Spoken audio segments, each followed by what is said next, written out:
ನಮಸ್ಕಾರ ಸ್ನೇಹಿತರೆ. ಅಯೋಧ್ಯೆಯ ರಾಮ ಮಂದಿರ ಹುಂಡಿಗೆ ಕನ್ನ ಹಾಕಿದ ಪ್ರಕರಣ ಸ್ಫೋಟಕ ತಿರುವನ್ನ ಪಡ್ಕೊಂಡಿದೆ. ತನಿಖೆ ಆಳಕ್ಕಿಳಿದಂತೆಲ್ಲ ಹೊಸ ವಿಚಾರಗಳು ಹೊರಬರ್ತಿವೆ. ಈಗ ಬರೀ 7 ಕೋಟಿಯಲ್ಲ, ಸುಮಾರು 200 ಕೋಟಿಗೂ ಅಧಿಕ ಇಲ್ಲಿ ತಿಂದುಬಿಟ್ಟಿದ್ದಾರೆ, ದುಡ್ಡನ್ನ ಕದ್ದು ಬಿಟ್ಟಿದ್ದಾರೆ ಅನ್ನೋ ಆರೋಪ ಮಾಡಲಾಗ್ತಿದೆ.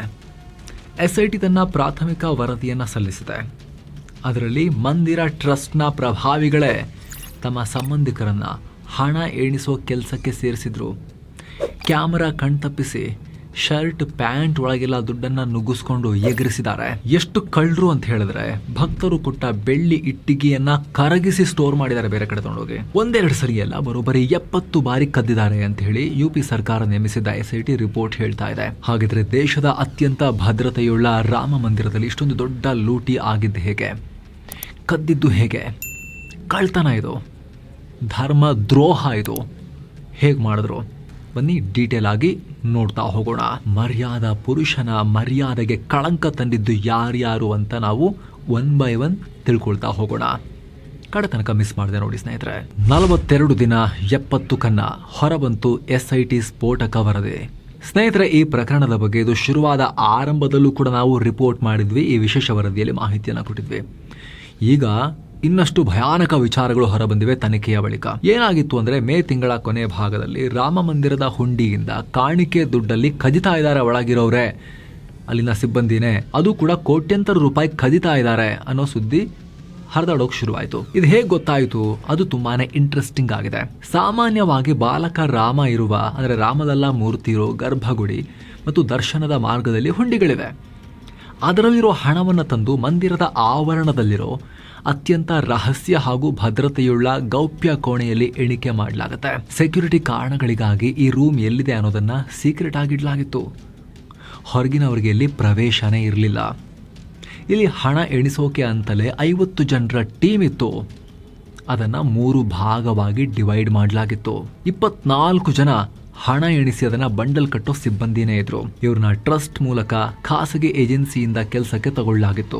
ಇವರ ಸಂಬಳ ಬರೀ 14,500 ರೂಪಾಯಿ ಮಾತ್ರ. ಇನ್ನು 12 ಜನ ಟ್ರಸ್ಟ್ ಸಿಬ್ಬಂದಿ ಇವರ ಕೆಲಸವನ್ನ ಮೇಲ್ವಿಚಾರಣೆ ಮಾಡ್ತಾ ಇದ್ರು. ಅಚ್ಚರಿ ಅಂದ್ರೆ, ಇದರಲ್ಲಿ ಕೆಲವರು ಯಾವುದೇ ಸಂಬಳ ಇಲ್ಲದೆ ಕೆಲಸ ಮಾಡ್ತಾ ಇದ್ರು. ಸೇವೆ ಅಂತ ಅನ್ಕೊಂಡಿದ್ದು ಎಲ್ರು ಕೂಡ. ಆಮೇಲೆ ಗೊತ್ತಾಗಿದ್ದ ವಿಚಾರ ಏನು ಅಂತ.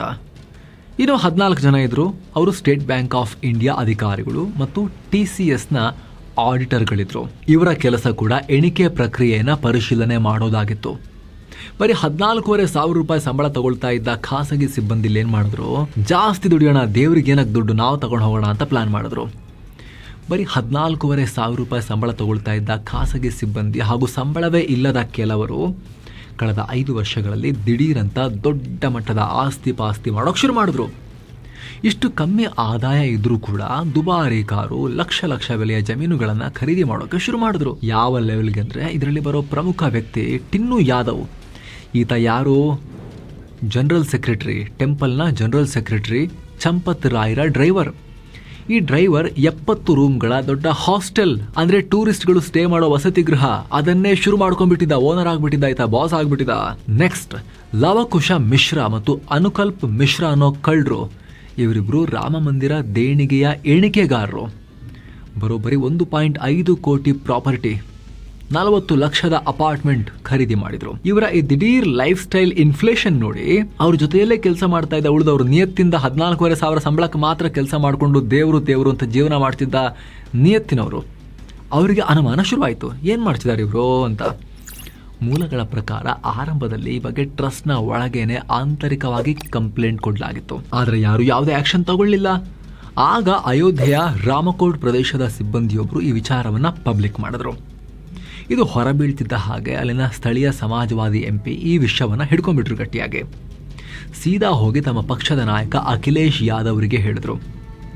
ಸಮಾಜವಾದಿ ಪಾರ್ಟಿಯ ಅಖಿಲೇಶ್ ಯಾದವ್ ಇದನ್ನ ರಾಜಕೀಯವಾಗಿ ದೊಡ್ಡ ಪ್ರಮಾಣದಲ್ಲಿ ರೈಸ್ ಮಾಡಿದ್ರು. ಕೇವಲ ಅಯೋಧ್ಯೆಯ ಲೋಕಲ್ ಮಟ್ಟದಲ್ಲಿ ಶುರುವಾದ ಈ ವಿವಾದ ನೋಡ್ತಿದ್ದ ಹಾಗೆ ಇಡೀ UPಯ, ಆಮೇಲೆ ಇಡೀ ದೇಶದ, ಆಮೇಲೆ ಇಡೀ ವಿಶ್ವದ ಹಿಂದೂಗಳ ಪಾಲಿಗೆ ದೊಡ್ಡ ನ್ಯೂಸ್ ಆಯಿತು. BBC ಸೇರಿ ಜಾಗತಿಕ ಮಾಧ್ಯಮಗಳು ಕೂಡ ಅಯೋಧ್ಯೆ ರಾಮ ಮಂದಿರದಲ್ಲಿ ಹಿಂಗಾಗಿದೆ ಅಂತ ಹೇಳಿ ರಿಪೋರ್ಟ್ ಮಾಡೋ ರೀತಿ ಆಯಿತು. ಆಗ ಇದರ ಸೀರಿಯಸ್ನೆಸ್ ಅರಿತ UP CM Yogi Adityanath June 13ನೇ ತಾರೀಕು SIT ರಚನೆ ಮಾಡಿದ್ರು. ಇದೀಗ ಈ ತಂಡ ತನಿಖೆ ಮುಗಿಸಿ ಒಂದು ರಿಪೋರ್ಟ್ ಅನ್ನ ಸರ್ಕಾರಕ್ಕೆ ಕೊಟ್ಟಿದೆ. ಈ ರಿಪೋರ್ಟ್ ನಲ್ಲಿರೋ ಅಂಶಗಳನ್ನ ನೋಡಿದ್ರೆ ಅಲ್ಲಿ ಭದ್ರತಾ ವ್ಯವಸ್ಥೆ ಎಷ್ಟು ಹದಗೆಟ್ಟಿತ್ತು ಅನ್ನೋದು ಗೊತ್ತಾಗುತ್ತೆ. ಮೊದಲನೇದಾಗಿ ಮುಖ್ಯವಾಗಿ ಹುಂಡಿ ಹಣವನ್ನ ಎಣಿಕೆ ಮಾಡುವಾಗಲೇ ಕಳ್ಳತನ ಮಾಡಿದ್ದಾರೆ ದುಡ್ಡನ್ನ ಸಿಬ್ಬಂದಿ. ಒಂದೆರಡು ದಿನದಲ್ಲಿ ನಡೆದ ಕೃತ್ಯ ಅಲ್ಲ ಇದು. 42 ದಿನಗಳ ಅಂತರದಲ್ಲಿ 70 ಬಾರಿ ಕದ್ದಿದ್ದಾರೆ. SIT ಇದನ್ನ ಬಯಲು ಮಾಡಿದೆ. ಕೆಲ ರಿಪೋರ್ಟ್ಸ್ ಪ್ರಕಾರ 3 ವರ್ಷಗಳಿಂದಲೂ ಆಗಿದೆ ಅಂತ ಹೇಳ್ತಾ ಇದ್ದಾರೆ. ಆದರೆ ಸದ್ಯಕ್ಕೆ ನಾವು ಅಫಿಷಿಯಲ್ ತನಿಖೆಯ ಬಳಿಕ ಗೊತ್ತಾಗಿರೋದಕ್ಕೆ ಸ್ಟಿಕ್ ಆಗೋಣ. ಎರಡನೇದಾಗಿ ಇದೊಂದು ಪ್ಲಾನ್ ಲೂಟಿ. ಇದನ್ನ ಸಿಸ್ಟಮ್ಯಾಟಿಕ್ ಆಗಿ ಆರ್ಗನೈಸ್ ಮಾಡಲಾಗಿತ್ತು ಅಂತ ರಿಪೋರ್ಟ್ ಹೇಳಿದೆ. ಹಣ ಎಣಿಸೋ ಜವಾಬ್ದಾರಿ ಹೊತ್ತಿದ್ದ SBI bank, state bank of India ಅದನ್ನ ಹೊರಗುತ್ತಿಗೆ ಕೊಟ್ಟಿತ್ತು. ಬೇರೆಯವರಿಗೆ ಅದನ್ನ ಜವಾಬ್ದಾರಿಯನ್ನು ಹಂಚಿಕೆ ಮಾಡಿತ್ತು. ಆ ಖಾಸಗಿ ಏಜೆನ್ಸಿ ಹಾಗೂ ಟ್ರಸ್ಟ್ನ ಪ್ರಭಾವಿಗಳ ಆಪ್ತರು ಒಟ್ಟಾಗಿ ಸೇರಿ ಮಾಡಿರೋ ಸಂಘಟಿತ ಅಪರಾಧ ಇದು ಅಂತ ವರದಿ ಹೇಳಿದೆ. ಮೂರನೇದು, ಭದ್ರತೆ ಅನ್ನೋದು ಸಂಪೂರ್ಣ ಝೀರೋ ಆಗಿತ್ತು. ಅಲ್ಲಿ CC ಕ್ಯಾಮೆರಾಗಳು ಇದ್ರೂ ಕೂಡ ಸಿಬ್ಬಂದಿ ಮೇಲೆ ನಿಗಾ ಇಡುವ ಅಥವಾ ಪ್ರತಿದಿನ ಫ್ರಿಸ್ಕಿಂಗ್, ಅವರನ್ನು ನೀಟಾಗಿ ಟಚ್ ಮಾಡಿ ಜೋಬಲ್ ತುಂಬಿಕೊಂಡೇನಾದ್ರು ಹೋಗ್ತಿದಾರ ಅಂತ ಚೆಕ್ ಮಾಡೋ ಸಣ್ಣ ಕಾಳಜಿಯನ್ನ ಯಾರೂ ಮಾಡಿರಲಿಲ್ಲ ಅನ್ನೋದು SIT ತನಿಖೆಯಲ್ಲಿ ಸಾಬೀತಾಗಿದೆ. ಹಾಗಿದ್ರೆ ಇಷ್ಟೆಲ್ಲ ಭದ್ರತೆ ಇರೋ ಜಾಗದಲ್ಲಿ CC ಕ್ಯಾಮ್ರಾ ಇದ್ರೂ ಕೂಡ ಮತ್ತೆ ಕ್ಯಾಮ್ರಾದಲ್ಲಾದ್ರೂ ಕ್ಯಾಪ್ಚರ್ ಆಗುತ್ತೆ ಅನ್ನೋ ಹೆದರಿಕೆ ಇರಬೇಕಾಗಿತ್ತಲ್ಲ. ಕಳ್ತನ ಹೆಂಗ್ ಮಾಡಿದ್ರು ಮತ್ತೆ? ಇನ್ನು ಸ್ನೇಹಿತರೆ, ಮುಂದುವರಿಯುವ ಮುನ್ನ ನಿಮ್ಮಲ್ಲಿ ಒಂದು ಸಣ್ಣ ಮನವಿ. ವಿಡಿಯೋ ಕೆಳಗಿರೋ ಜಾಯಿನ್ ಬಟನ್ ಮೂಲಕ ಆಸಕ್ತ ವೀಕ್ಷಕರು ಮಸ್ತ್ ಮಗ ಚಾನಲ್ಗೆ ಮೆಂಬರ್ಸ್ ಆಗಿ ಸೇರ್ಬೋದು. ಎಲ್ಲ ಮೆಂಬರ್ ಓನ್ಲಿ ಬೆನಿಫಿಟ್ಸ್ ಅನ್ನ ಕೂಡ ಪಡಿಬಹುದು. ವಿಡಿಯೋ ಕೆಳಗಿರೋ ಜಾಯಿನ್ ಬಟನ್ ಮೇಲೆ ಕ್ಲಿಕ್ ಮಾಡೋ ಮೂಲಕ ನೀವು ಡೀಟೇಲ್ಸ್ ಚೆಕ್ ಮಾಡಿ. ಆಸಕ್ತರು ಬನ್ನಿ ಕಂಟಿನ್ಯೂ ಮಾಡೋಣ ಸ್ನೇಹಿತರೆ. ಬೇಲಿ ಮೇಯ್ದ ಹೊಲ, ಟ್ರಸ್ಟ್ ಪ್ರಭಾವಿಗಳ ಹುನ್ನಾರ.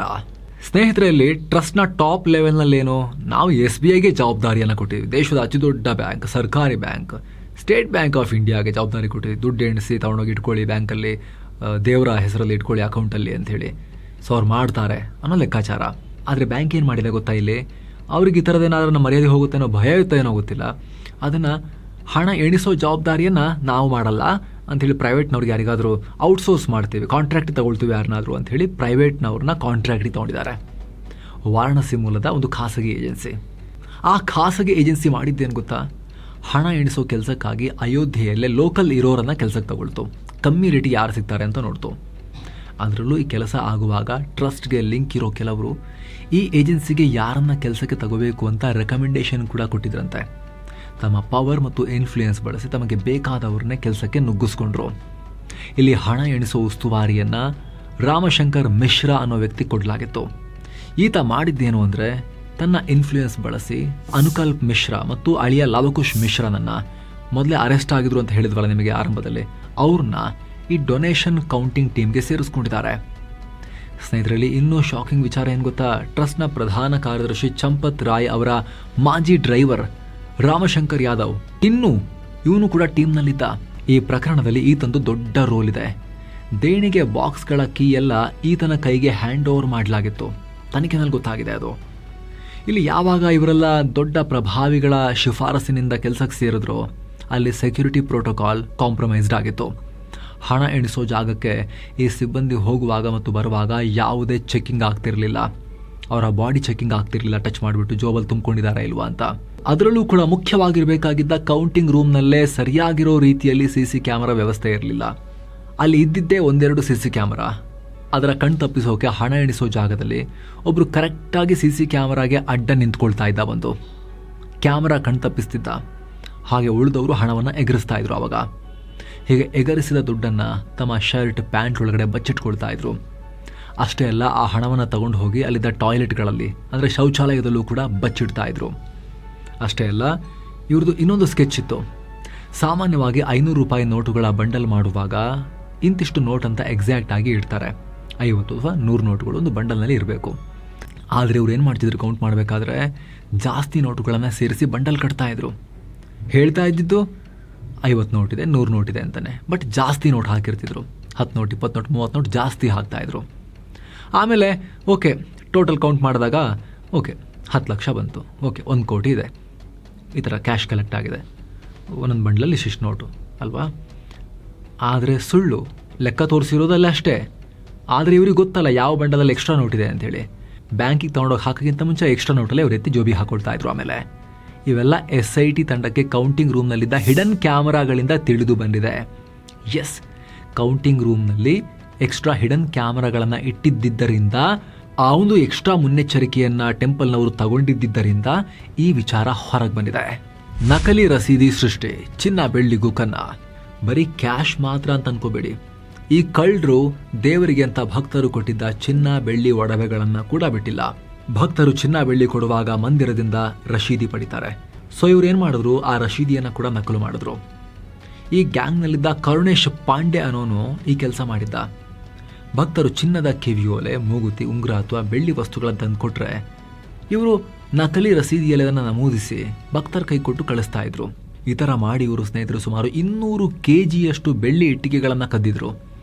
ಸಿಕ್ಕಿ ಬೀಳ್ತೀವಿ ಅನ್ನೋ ಹೆದರಿಕೆಗೆ, ಈಸಿಯಾಗಿ ಮಾರಾಟ ಮಾಡೋಕೆ ಆಗ್ತಿಲ್ಲ ಅನ್ನೋ ಕಾರಣಕ್ಕೆ ಆ ಬೆಳ್ಳಿ ಇಟ್ಟಿಗೆಗಳನ್ನು, ಚಿನ್ನದ ಒಡವೆಗಳನ್ನು ಮೆಲ್ಟ್ ಮಾಡಿ ಕದ್ದಿಟ್ಟಿದ್ದಾರೆ ಬೇರೆ ಕಡೆ ಅನ್ನೋ ಗಂಭೀರ ಆರೋಪ ಕೂಡ ಕೇಳಿಬಂದಿದೆ. ಇದರ ಬಗ್ಗೆ ಟ್ರಸ್ಟ್ನಿಂದಲೂ ಸರಿಯಾದ ಉತ್ತರ ಬರಲಿಲ್ಲ ಅನ್ನೋದು ಗೊತ್ತಾಗಿದೆ, ಎಲ್ಲಿ ಹೋಯಿತು ಅಂತ ಹೇಳಿ.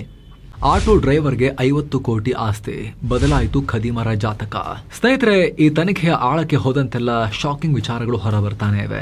ಪೊಲೀಸರು ತನಿಖೆ ಮಾಡುತ್ತಿರೋ ಈ ಆರೋಪಿಗಳ ಲಿಸ್ಟ್ ಮತ್ತು ಅವರು ಮಾಡಿರೋ ಆಸ್ತಿಯ ಡೀಟೇಲ್ಸ್ ನೋಡಿದ್ರೆ ದಂಗಾಗ್ತೀರಾ.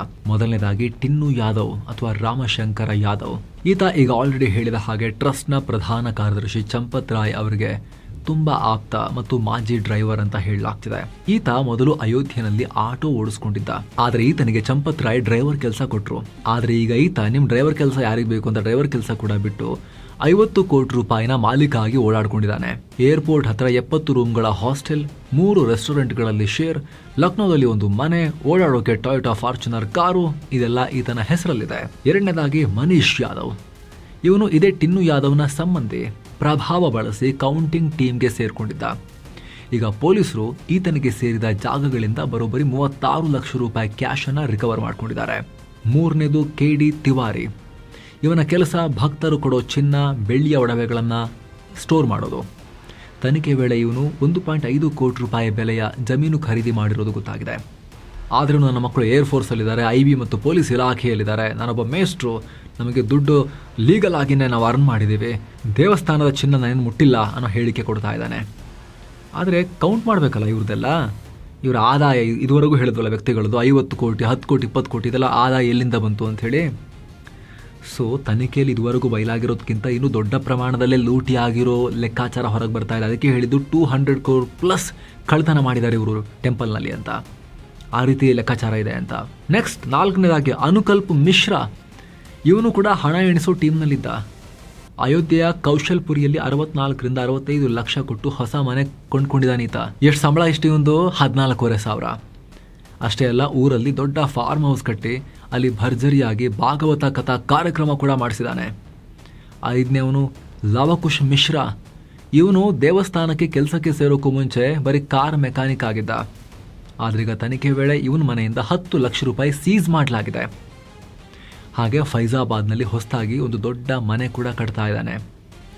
ಇವ್ರ ಜೊತೆಗೆ ರಾಜೇಶ್ ಪಾಠಕ್ ಅನ್ನೋ ಮತ್ತೊಬ್ಬ ಕೌಂಟಿಂಗ್ ಸಿಬ್ಬಂದಿಯ ಲೈಫ್ ಸ್ಟೈಲ್ ಕೂಡ 5-6 ವರ್ಷಗಳಲ್ಲಿ ದಿಢೀರಂತ ಬದಲಾಗಿರೋದು, ಅಂಥ ದೊಡ್ಡ ಆದಾಯದ ಮೂಲ ಇಲ್ಲದೆ ಬದಲಾಗಿರೋದು ಪೊಲೀಸರ ತನಿಖೆ ವೇಳೆ ಗೊತ್ತಾಗಿದೆ. ಚಂಪತ್ ರಾಯ್ ತಲೆದಂಡ, 8 ಜನ ಆಲ್ರೆಡಿ ಅರೆಸ್ಟ್. ಸ್ನೇಹಿತರೆ, ಪೊಲೀಸರು 8 ಆರೋಪಿಗಳನ್ನ ಆಲ್ರೆಡಿ ಅರೆಸ್ಟ್ ಮಾಡಿದ್ದಾರೆ. ಈಗ ರಾಮಶಂಕರ್ ಮಿಶ್ರಾ, ಅನುಕಲ್ಪ್ ಮಿಶ್ರಾ, ಲವಕುಶ ಮಿಶ್ರಾ, ಕರುಣೇಶ್ ಪಾಂಡೆ, ಸುಭಾಷ್ ಶ್ರೀವಾತ್ಸವ, ಅವಿನಾಶ್ ಶುಕ್ಲಾ, ರಾಮಶಂಕರ್ ಯಾದವ್ ಅಥವಾ ಟಿನ್ನು ಯಾದವ್, ಮನೀಶ್ ಯಾದವ್ ಬಂಧಿತ ಆರೋಪಿಗಳು. ಈ 8 ಜನರನ್ನ 3 ದಿನಗಳ ಜುಡಿಷಿಯಲ್ ಕಸ್ಟಡಿಗೆ ಒಪ್ಪಿಸಲಾಗಿದೆ. ಜೊತೆಗೆ ಟೋಟಲ್ 200 ಕೋಟಿ ರೂಪಾಯಿಗೂ ಅಧಿಕ ಅಂತ ಹೇಳಲಾಗ್ತಿರೋ ಈ ಕಳ್ಳತನದಲ್ಲಿ ಸದ್ಯಕ್ಕೆ 2 ಕೋಟಿ ರೂಪಾಯಿ ರಿಕವರಿ ಕೂಡ ಆಗಿದೆ. ಅಲ್ಲದೆ ಒಂದು ಕಾರು, 3 ಐಫೋನ್ ಕೂಡ ಸೀಸ್ ಆಗಿದೆ. ಇನ್ನು ಈ ಹಗರಣದ ಬಿಸಿ ರಾಮಮಂದಿರ ಟ್ರಸ್ಟ್ಗೂ ತಟ್ಟಿದೆ. ಬ್ಯಾಂಕ್ನ ನಿರ್ಲಕ್ಷ್ಯ ಹಾಗೂ ಸೆಕ್ಯೂರಿಟಿ ಲೋಪದ ನೈತಿಕ ಹೊಣೆ ಹೊತ್ತು ಮಂದಿರ ಟ್ರಸ್ಟ್ನ ಪ್ರಧಾನ ಕಾರ್ಯದರ್ಶಿ ಚಂಪತ್ ರಾಯ್ ತಮ್ಮ ಸ್ಥಾನಕ್ಕೆ ರಾಜೀನಾಮೆ ಕೊಟ್ಟಿದ್ದಾರೆ ಅನ್ನೋ ಮಾಹಿತಿ ಬರ್ತಾ ಇದೆ. ಜೊತೆಗೆ ಟ್ರಸ್ಟಿ ಅನಿಲ್ ಮಿಶ್ರಾ ಕೂಡ ರಾಜೀನಾಮೆ ಕೊಟ್ಟಿದ್ದಾರೆ. ಈ ಕಡೆ ಉತ್ತರ ಪ್ರದೇಶದ ಮುಖ್ಯಮಂತ್ರಿ ಯೋಗಿ ಆದಿತ್ಯನಾಥ್ ಆರೋಪಿಗಳನ್ನ ಸುಮ್ಮನೆ ಬಿಡೋದೇ ಇಲ್ಲ, ನಿರ್ದಾಕ್ಷಿಣ್ಯ ಕ್ರಮ ಗ್ಯಾರಂಟಿ, ವೇಗವಾಗಿ ಆಕ್ಷನ್ ತಗೊಂಡು ಎಲ್ಲರನ್ನ ಹಿಡಿದು ಹಾಕಿದೀವಿ, ಮುಂದೆ ಕೂಡ ಕಠಿಣ ಕ್ರಮ ತಗೊಳ್ತೀವಿ ಅಂತ ಹೇಳಿದ್ದಾರೆ. SIT ತನಿಖೆಯ ಶಿಫಾರಸಿನ ಮೇರೆಗೆ FIR ಕೂಡ ಆಗ ಹೋಗಿದೆ ಕೇಸ್ನಲ್ಲಿ. ಮುಂದಿನ ದಿನಗಳಲ್ಲಿ ಈ ಕೇಸ್ನಲ್ಲಿ ಇನ್ನಷ್ಟು ದೊಡ್ಡ ದೊಡ್ಡ ತಲೆಗಳು ಉರುಳಿದ್ರೂ ಕೂಡ ಆಶ್ಚರ್ಯ ಇಲ್ಲ. ದಿನಕ್ಕೆ 1 ಲಕ್ಷದಿಂದ 1.5 ಲಕ್ಷ ಜನ ಭೇಟಿ ಕೊಡೋ ಪುಣ್ಯಕ್ಷೇತ್ರದಲ್ಲಿ ಈ ರೀತಿ ಆದ್ರೆ ಗತಿ ಏನು? ದೇವರ ಕೆಲಸಕ್ಕೆ ಅಂತ ಹಾಕಿದ, ಕಾಣಿಕೆಗೆ ಹಾಕಿದ ದುಡ್ಡು, ಹುಂಡಿಗೆ ಹಾಕಿದ ದುಡ್ಡು ಅಲ್ಲೂ ಕದಿತಾರೆ ಅಂತ ಹೇಳಿದ್ರೆ ಯಾರನ್ನ ನಂಬಬೇಕು ಅನ್ನೋ ಪ್ರಶ್ನೆಯನ್ನ ಭಕ್ತರು ಕೇಳ್ತಾ ಇದ್ದಾರೆ. ಜೊತೆಗೆ ಸ್ಟೇಟ್ ಬ್ಯಾಂಕ್ ಆಫ್ ಇಂಡಿಯಾಗೆ ಮರ್ಯಾದೆಯಿಂದ ಎಣಿಸಿ ತಗೊಂಡೋಗಿ ಬ್ಯಾಂಕ್ ಅಂತ ಕೆಲಸ ಕೊಟ್ಟಿದ್ದಾನೆ. ಅದನ್ನು ಖಾಸಗಿ ಅವ್ರಿಗೆ ಯಾಕೆ ಕೊಟ್ಟರು? ಅವ್ರು ಖಾಸಗಿ ಅವ್ರಿಗೆ ಕೊಟ್ಟಿದ್ದನ್ನು ನೋಡಿಬಿಟ್ಟು ಕೂಡ ಟ್ರಸ್ಟ್ನವರು ಅದನ್ನು ಯಾಕೆ ಒಪ್ಕೊಂಡ್ರು? ಆ ಪ್ರಶ್ನೆಗೆ ಉತ್ತರ ಸಿಗಬೇಕು ಇಲ್ಲಿ. ಈ ಬಗ್ಗೆ ನಿಮ್ಮ ಒಪಿನಿಯನ್ ಮಿಸ್ ಇಲ್ಲದೆ ಕಾಮೆಂಟ್ ಮಾಡಿ ತಿಳಿಸಿ ಸ್ನೇಹಿತರೆ. ಹಾಗೆ ವಿಡಿಯೋ ಕೆಳಗಿರೋ ಜಾಯಿನ್ ಬಟನ್ ಮೂಲಕ ಆಸಕ್ತ ವೀಕ್ಷಕರು ಮಸ್ತ್ ಮಗ ಚಾನಲ್ಗೆ ಮೆಂಬರ್ಸ್ ಆಗಿ ಜಾಯಿನ್ ಆಗೋದನ್ನು ಕನ್ಸಿಡರ್ ಮಾಡ್ಬೋದು. ಜಾಯಿನ್ ಬಟನ್ ಮೇಲೆ ಕ್ಲಿಕ್ ಮಾಡೋ ಮೂಲಕ ಡೀಟೇಲ್ಸ್ ಚೆಕ್ ಮಾಡಿ ಸ್ನೇಹಿತರೆ. ಮತ್ತೆ ಭೇಟಿ ಆಗ್ತಿರೋಣ. ನಮಸ್ಕಾರ.